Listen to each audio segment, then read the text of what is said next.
అందరికీ నమస్కారం। ఈరోజు మనం pH గురించి తెలుసుకుందాం। pH అంటే మట్టిలో ఆమ్లత్వం లేదా క్షారత్వం ఎంత ఉందో తెలుసుకునే సంఖ్య।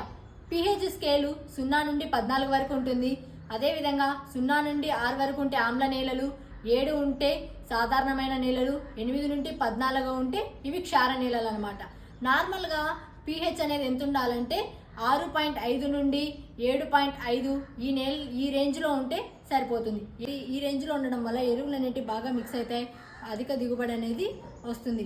అదే విధంగా pH తక్కువ అయితే అవి ఆమ్ల నేలలు అంటారు। వేర్లు అనేవి బలహీనంగా ఉంటాయి, ఫాస్ఫరస్ అనేది మొక్కలకు అందదు, తర్వాత పెరుగుదల అనేది తగ్గిపోతుంది। అదే విధంగా దీనికి పరిష్కారం ఏంటంటే సున్నం, లైమ్, డోలోమైట్ వేస్తే ఈ pH అనేది తక్కువ నుంచి మీడియంలోకి అనేది రావడం జరుగుతుంది। pH ఎక్కువ ఉంటే ఇవి క్షారత్వం నేలలు। అదే విధంగా ఇది ఎక్కువ ఉందని ఎలా తెలుస్తుందంటే మనకి మొక్కలకి ఐరన్, జింక్ అనేవి మొక్కలకి అందవు। అదే విధంగా ఆకులు పసుపు రంగులోకి మారిపోతాయి, దిగుబడి అనేది తగ్గిపోతుంది। దీనికి పరిష్కారం ఏంటంటే జిప్సం, సల్ఫర్, ఆర్గానిక్ ఎరువులు అనేవి వేసుకోవాలి।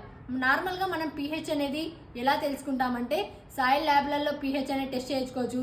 అదే విధంగా pH మీటర్తో అయినా టెస్ట్ చేయొచ్చు, లేకపోతే మన దగ్గర pH పేపర్ అయినా ఉంటే pH పేపర్తో అయినా pH ఎంత ఉంది ఆ పొలంలో అని మనం తెలుసుకోవచ్చు।